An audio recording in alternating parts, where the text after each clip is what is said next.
I had just given birth to my second child, Jack, and it was finally the day I got to go home from the hospital. I dressed Jack in a vibrant blue baby outfit that was given to us by my mother in law, Catherine. She had kept it safe all these years. It was the same outfit my husband wore when he was born. She brought it over while I was in the hospital, saying she wanted her beloved grandson to wear the same clothes her dear son had worn. As I carried Jack into our home and opened our front door, I heard the sound of little feet running down the hallway. Mom! Jack! Welcome home. Jack, I'm your big sister. My daughter, Emily, came rushing towards us with a beaming smile. I bent down a bit so she could get a better look at Jack in my arms. Emily, I'm sorry you had to be alone for a bit. This is your little brother, Jack. I'm going to put him to bed because he's tired. After I placed Jack in the crib and turned around, I noticed Emily was trembling. Was she that excited? I guess she really understood what it meant to be a big sister now. As I started to walk towards Emily to give her a hug, she suddenly shouted. Burn it right now. I was left in shock, unable to comprehend what was happening. Hurry up and burn it. I don't like it. Emily cried out, pointing at Jack, while tears streamed down her face. Burn it. This is your brother. I don't like it. Hurry up. I was so taken aback that I could only stand there in disbelief. But a few days later, a series of terrifying and unexplainable events began to unfold that would drain the blood from my face. My name is Michelle. I married Greg, who is 5 years older than me, a long time ago, and we've had a happy life together. Greg was raised as the only child of his parents, and his mother, Catherine, took great care of him. Because of that, he's always been a loving and supportive husband to me. I also have 2 more people who are very dear to me. Mom! I'm home. Welcome back, Emily. Yeah. Jack, I'm back. Mom, can I touch your tummy? I nodded, and her face lit up with joy. As she gently placed her hand on my belly, her smile grew even brighter, filling my heart with happiness. Jack, it's your big sister here. I wonder when we'll finally meet. Just a little longer. Really? I can't wait. Oh, Mom, he just moved. Do you think Jack is excited to meet me? This spring, my daughter Emily started elementary school. And next week, my son Jack is due to be born. Emily is so curious about her soon-to-arrive little brother that she touches my belly the moment she gets home from school. The way she touches it, as if it were the most precious thing in the world, always makes me smile with joy. Even when I couldn't move around much due to my pregnancy, Emily was always eager to help out, and it's been such a blessing. She's a sensitive child, but very understanding, so I'm sure she'll be a great big sister who guides her little brother with kindness. Although she's a bit of a scaredy cat, I believe she'll grow stronger and braver once she has a little brother to look after. I'm excited to see how the 2 of them will bond as siblings. Mom, Grandma's coming. Really? Grandma isn't coming today. No, she's coming soon. Sometimes Emily says strange things. She has a knack for predicting what's about to happen or avoiding places she feels are unsafe, like an empty park she once refused to enter, saying there was a bad person there. It's odd how often her instincts are right. Children's intuition is truly a mystery. As I was chatting with Emily about her day at school, I suddenly heard our front door open. Michelle, I'm here again today. Called out my mother-in-law, Catherine. I was taken aback, realizing that Emily's prediction had been spot on. Ever since I told her I was pregnant with Jack, Catherine's visits have become more frequent under the pretext of helping out. Honestly, it's a bit stressful, but I keep quiet because complaining would just lead to unnecessary drama, like her suggesting we get a divorce. Oh, not even a welcome at the door? You're so cold. Emily, go upstairs. Don't come down until I say it's okay. Mom, I'm scared. It's all right, Emily. I'm here with you. There are plenty of dolls upstairs. Now, go on. Ignoring the voice from the entryway, I watched as Emily climbed the stairs. Once she was safely upstairs, I dragged my heavy body towards the front door. Welcome, Catherine. Oh, Michelle, you took your time. I'm sorry, but I'm close to giving birth and having a hard time moving. So what brings you here today? Oh, right. I wanted to give you this today. A custom-made towel with Jack's name on it. And this one is his toy. Catherine said this as she started pulling out items one after another from the large paper bag she was holding. The once tidy living room floor was quickly covered. Well, I really appreciate you getting these things, but we already have plenty of toys that Emily used. So we're good. What? You plan on letting my precious grandson use hand-me-downs? Wait, hand-me-downs. And why is this only for Jack? You didn't seem to care at all when it was for Emily. Oh no, I did give something for Emily too, remember? A cash gift at her birth. That's not what I mean. From the beginning, Catherine had always wanted a grandson and showed no interest in Emily. She didn't even give her a Christmas gift or talk to her, even when she was right in front of her. Catherine had always doted on her son, Greg, and seemed to dislike me as well.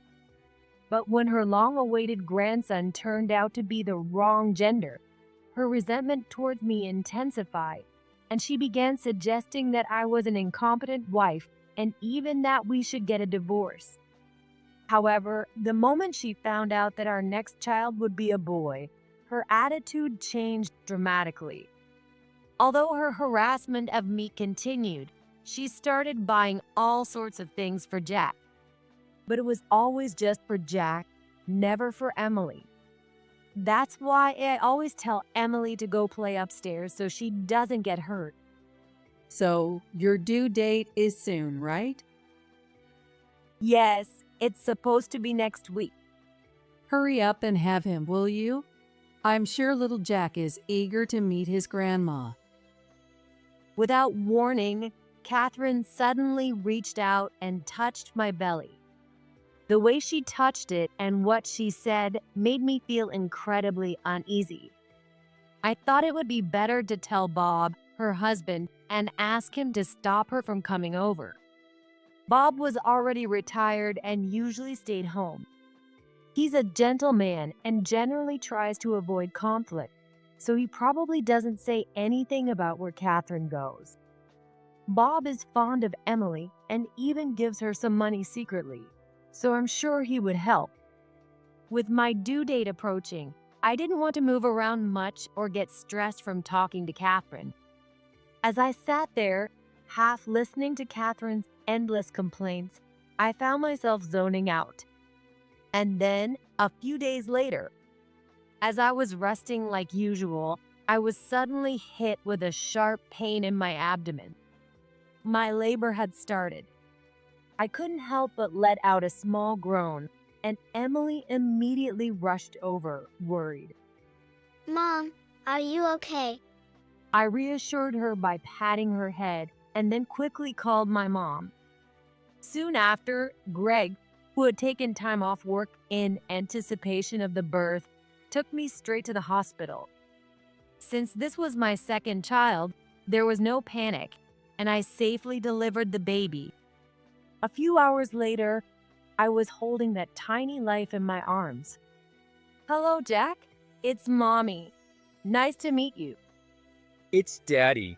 You'll get to meet your big sister soon. Newborn Jack was crying energetically in my arms. I gently stroked his small body, silently wishing that he would walk a happy path in life from here on out. A few days passed, and my body had mostly recovered when Catherine and Bob came to visit. Oh, Jack, how adorable. Our first grandson. Catherine exclaimed loudly as soon as she entered, immediately reaching over to stroke the head of the sleeping Jack beside me. Catherine, I'm sorry. I know you're excited, but he just fell asleep, so if you could be careful not to wake him. That's right. Congratulations, Michelle, on the birth. Are you feeling okay? Yes, I'm feeling great, especially since this is my second time. Oh, Bob, please don't compare this birth with Emily's. Jack is the heir of our family. That's not a nice thing to say. Sorry, Michelle. It's okay. I'm used to it. I felt a twinge of irritation at Catherine's belittling remark about Emily, but seeing Bob's apologetic expression, I held back my anger. Greg also gave a wry smile. Michelle, taking care of a newborn by yourself must be tough. Don't you think it would be easier if we all lived together? I'm not by myself. I help out with the housework and childcare, so there's no need to worry, Mom. But Besides, if we moved in, you'd just end up making Michelle do all the work instead of helping, right? I wouldn't do that. Right, Michelle? Well, yes. I could never say, "It's always like this," out loud. This wasn't the first time Catherine had suggested we live together. Every time I made a mistake, she would express her doubts about me as a wife, but Greg, knowing about her treatment of me, had always refused. Yet, she never gave up, constantly making the same suggestion, though our stance on the matter never changed. I couldn't stand the idea of living together, enduring her constant snide remarks towards both me and Emily every day. Oh, right. You came to give us something today, didn't you? That's right. I almost forgot. I wanted to give you this. Suddenly remembering, thanks to Bob's reminder, Catherine hastily pulled something out of the paper bag she was holding. It was a blue baby dress. The color was bright, but the design made it clear that it was quite old. This is the outfit I dressed Greg in when he was born. I really want little Jack to wear it too. Oh, I think I've seen it in my picture before. I can't believe you kept it all this time. Of course. It was a gift for my precious Greg. I made sure to keep it safe. But is it okay to give something like that away? Of course, he's my precious grandson. I couldn't help but feel a little resentment toward Catherine, remembering how nothing was prepared when I had Emily. But the baby dress was in perfect condition, clearly showing how much care went into preserving it. She must have raised Greg with pure love. Feeling that, I decided to accept the baby dress. Make sure you dress him in this when you leave the hospital. You have to, okay? Oh yes, I understand. Thank you. I was a bit puzzled by Catherine's mysterious insistence, but I decided to go along with it to avoid any trouble. Once I agreed, she nodded with satisfaction and left. Here's something for little Emily. In a hurry, Bob placed some snacks on the table and went after Catherine. They're like a whirlwind. I'm sorry about that, Michelle. My parents can be a bit much. No, it's okay. I was just surprised. I didn't know Catherine was the type to keep things like that. My mom's kept all my clothes and even my awards, even though I've told her she could throw them away. I've known Greg for a long time, but this was the first time I'd heard the story. It's heartwarming to think of parents who cherish their children's keepsakes like that. I'll make sure to keep Emily and Jack's things too. One day, when they start their own families, I want to pass these memories on to them. Until then, I'll pour all my love into them. I don't want to become the kind of parent who can't let go. Well, I should head home now. Emily must be missing me. I'll give her these snacks. Just a little longer until you're discharged, so take it easy, okay? With that, Greg left the hospital room. Talking with people is really fun, but it does tire me out a bit after giving birth. Looking down at Jack, who was still asleep in my arms, I felt a renewed sense of happiness and slowly closed my eyes. On the day of discharge, just as Catherine had asked, I dressed Jack in the baby dress she had given us before leaving the hospital. When we got home, I opened the front door and immediately heard the sound of little feet running down the hallway. Mom. Jack. Welcome back. Jack, I'm your big sister. Emily came rushing over with a big smile. I leaned forward a bit to make it easier for her to see Jack in my arms, and she suddenly stopped in her tracks. Emily, I'm sorry we made you feel lonely. This is your little brother, Jack. As soon as I said that, Emily started trembling. Was she so happy that she was shaking? She must be really feeling what it means to be a big sister now. I took her hand, gently guiding it towards Jack, but Emily pulled her hand away and screamed. Burn it right now. I stood there stunned, not understanding what had just happened. Emily pointed at Jack and started crying. Hurry up and burn it. I don't like it. Burn it, but this is your little brother. Not Jack. That dress. I don't like it. It seemed that she was upset about the blue baby dress Jack was wearing. Greg quickly patted Emily on the back to calm her down and changed Jack into regular baby clothes. But Emily still wouldn't calm down. She kept her distance from the dress, trembling in fear, and begged us to burn it. Why do you want to burn it so badly? This is a special dress that Grandma gave us. Because Jack will be taken away. Tears streaming down her face, Emily cried out, refusing to be consoled. Taken away? By who? For what? My mind was spinning with confusion. Emily, let's calm down. Mom and Dad believe what you're saying. So, can you tell us why you feel that way? Emily nodded and began to speak in her shaky little voice. I can see scary things. You guys might not understand, but they're there. There's a scary-looking grandma attached to that dress. I didn't know what she meant by scary things, but it was clear Emily was sensing something that we couldn't see. It's true, she had always been able to predict when Catherine was coming over, and there had been other strange moments, like when she'd suddenly get scared during a walk and cling to us. You know, when I was a kid, I was really sensitive to spirits too. I used to be scared of all sorts of things. Maybe Emily's the same way. You mean she has some kind of sixth sense? Maybe. Let's just throw it out tomorrow. We can't risk anything happening to Jack. Greg took the baby dress from me and tossed it into the trash. Even though it was a special outfit, I knew this was the best decision. Right now, calming Emily down and protecting Jack were our top priorities as parents. Afterward, Greg knelt down in front of Emily, who who was still trembling, and gently hugged her.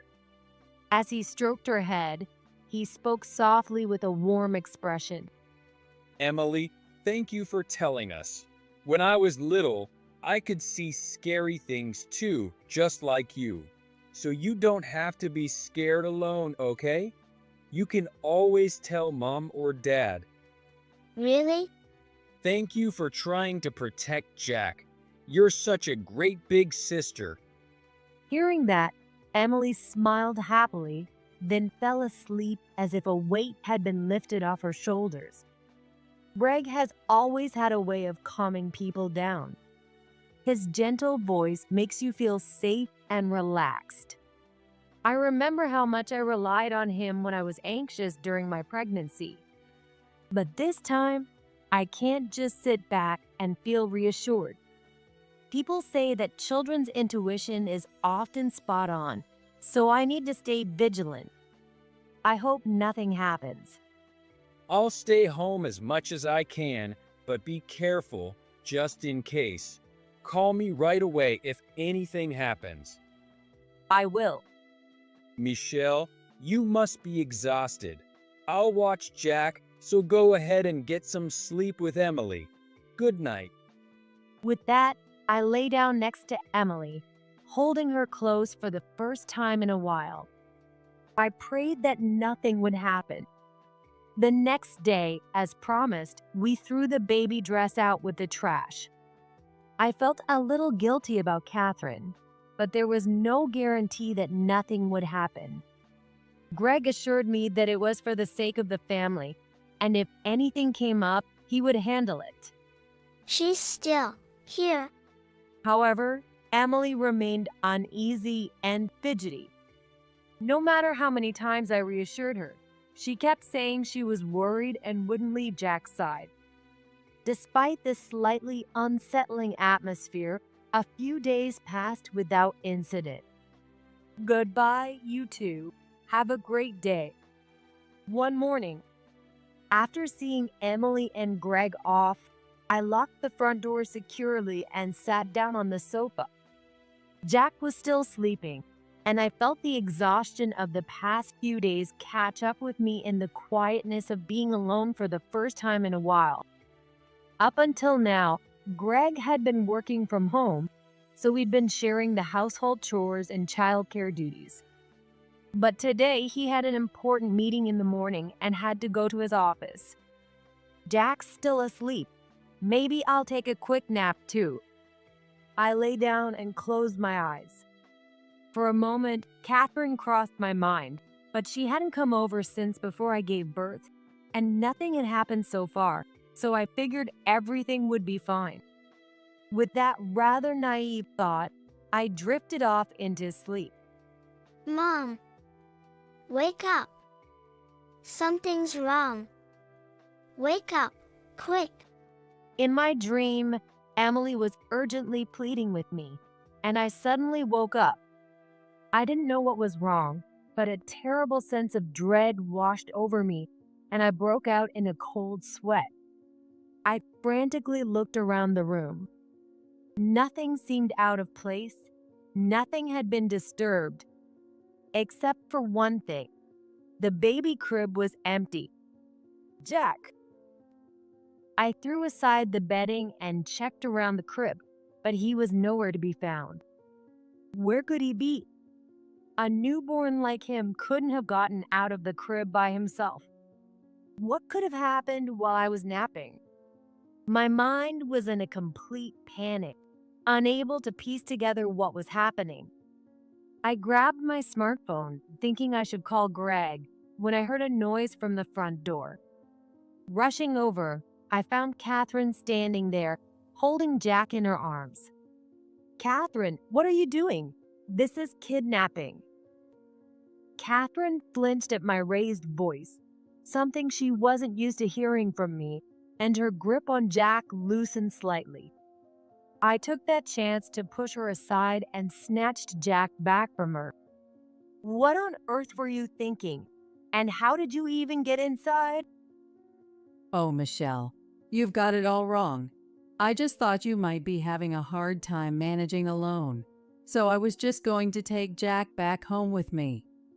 That's what we call kidnapping, taking him without permission. I'm calling Greg and Bob right now. Greg's at work, isn't he? And asking Bob to come all the way here. Look, I'll just leave now. You're not going anywhere. They'll be here soon. Catherine muttered something under her breath, but I ignored it, keeping a close watch on her from the living room. Jack was right by my side, and I made sure to keep him as far away from Catherine as possible. I wouldn't let her touch him again. Michelle, Jack, are you okay? Greg rushed in, out of breath, less than 10 minutes later. I was so relieved his office was close to home. Mom, what were you thinking? I've told you already. I did it for all of you. What? Yes, for everyone. Jack would be happier if I raised him, and that way you could live with me again without any worries. Michelle could focus on raising Emily, and Emily would get to spend all her time with her mom. See, if Jack comes home with me, everyone will be happy. Are you serious? Of course. Don't you want to live with your dear mother again, Greg? You wouldn't have to bother with housework or childcare. I'd take care of everything for you. Greg and I were both speechless at Catherine's casual declaration. Everyone would be happy? No, the only one who would be happy is Catherine. Mom, I've told you multiple times that I don't want to live together. Yes, but that's only because you were thinking of Michelle, right? So just you and Jack could come live with me. No, that's not it.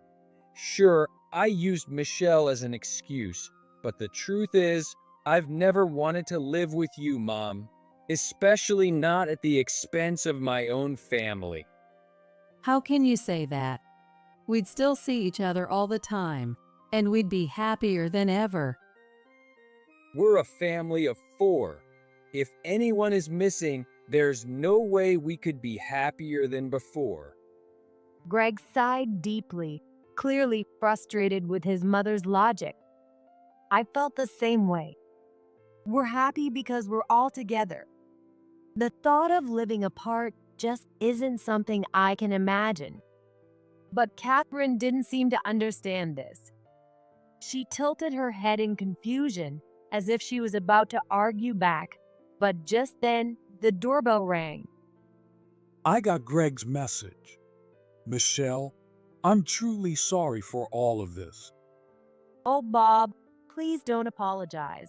You haven't done anything wrong. As soon as Bob entered the living room, he immediately apologized to me. His face made my heart ache. Bob hadn't done anything wrong. No, this is my fault. I've spoiled Catherine for too long. I should have stopped her before it became a problem for you. What do you mean? Ever since you got home from the hospital, Catherine has been leaving the house every day. I got suspicious and followed her. She was hiding out in your yard, waiting. I was so shocked I couldn't speak. She was practically stalking us. At first, I thought she was just keeping an eye on Michelle, knowing things would be harder with a second child. But I never imagined she would try to take Jack. Don't make it sound so bad. If Jack comes to live with us, Greg will come back too. You were lonely without him, weren't you? Yes, I was lonely. But Greg found his own happiness, and it's not our place to take that away. Don't you understand that? It was rare for Bob to apply such pressure, given his usually mild-mannered nature. It made me realize just how much this family had cherished Greg as he grew up. Because of that, Catherine couldn't bear the thought of life without him, and she resented me for taking him away. In essence, she was unable to let go of her child.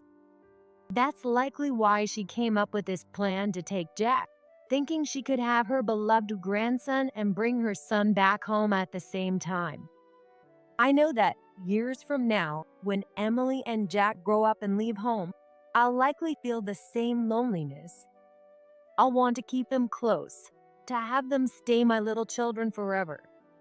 But that's just my selfish desire. It's not what they would want, and as adults, we have to understand and accept that. By the way, Catherine, how did you get into the house?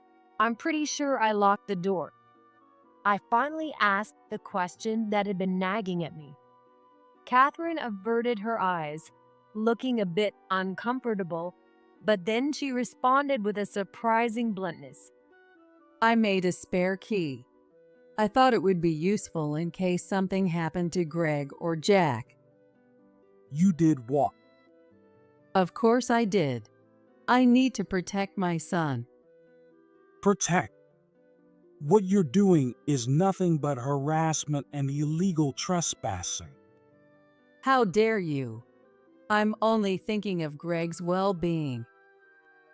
The moment the word harassment was mentioned, Catherine's demeanor suddenly changed, as if a switch had been flipped.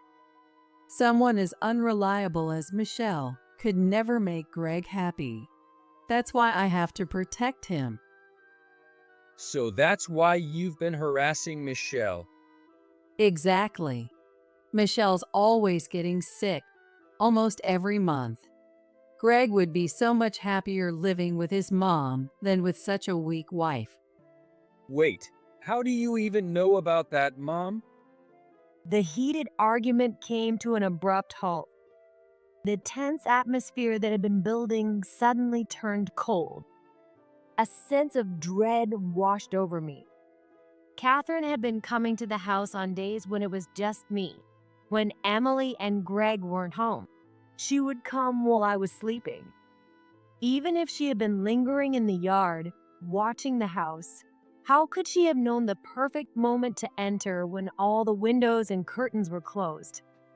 Unless I got a really good camera. I thought it would be the perfect time to use it. What the hell, Mom? That's a crime. Did you really think I'd be happy about this? I was just worried about you, Greg. This isn't concern. It's meddling. Enough is enough. my worst fears were confirmed, and I started trembling uncontrollably. I realized I'd been watched this whole time. The terror drained the blood from my face, and my vision darkened. Greg gently rubbed my back, trying to comfort me. I won't forgive anyone who hurts my family. Don't ever come near us again. Please, Greg, don't say that. Greg, you're my pride and joy. But now, you need to protect your own family. Don't worry about us. Thank you. I promise, I'll make sure she never bothers your family again. Move. Do whatever you need to do. We'll cover the costs. Yeah, please. Greg agreed with Bob's suggestion. Finally, we wouldn't have to live in fear anymore. Greg, after all I've done to raise you, are you really going to abandon your own parents like this? You ungrateful child. You're a disgrace to the family. Come back home. The disgrace here is you, Catherine. You couldn't let go of your son, and now you're trying to control your grandson too. Do you even realize what you've done? Bob's voice boomed as he reprimanded Catherine. Her sudden shift in attitude was shocking, but what surprised me more was seeing Bob, usually so calm, get so angry. Greg isn't a child anymore. Know your place. Catherine's shoulders slumped as Bob led her away. She walked out of the house, defeated. The storm had finally passed. Just then, a loud cry echoed through the house. "Oh, it's time to feed Jack. I'm coming, sweetie." For mothers, there's no such thing as a break. But in a way, that's where happiness lies. Thanks to Bob's support, we successfully moved to a new home. The kids quickly adapted and are growing up strong and happy. I meet with Bob occasionally, without Catherine knowing, and he's always amazed at how fast grandchildren are growing. As for Catherine, she's apparently living a lonely life now, her appearance almost ghost-like after being cut off from her beloved son and grandson. She's apologized to us countless times, but I'm the one who feels grateful. If it weren't for Bob standing up to her and keeping an eye on things, we wouldn't have the peace we have today. Mom, I'm home. Hi, Jack. Welcome back. How was school? It was fun. But I ran all the way because I couldn't wait to see Jack. Make sure you don't hurt yourself. Go wash your hands. Okay, Since that incident, Emily seems to have become less fearful. Perhaps because her sensitivity to spirits has weakened, or maybe because she's embraced her role as a big sister. Whatever the reason, her courage that day is why we have the life we do now. I'm so thankful for her. Suddenly, I felt a soft little hand grasping my fingers. Wait, Jack, did you just say something? Emily, come here. Jack just spoke. Yes, being a mom keeps me busy. But one day, this busy time will come to an end. When that day comes, I don't want to feel lonely or have any regrets. I'm going to cherish these moments and raise my children with all the love I have. Gently, I squeeze that tiny hand in mine.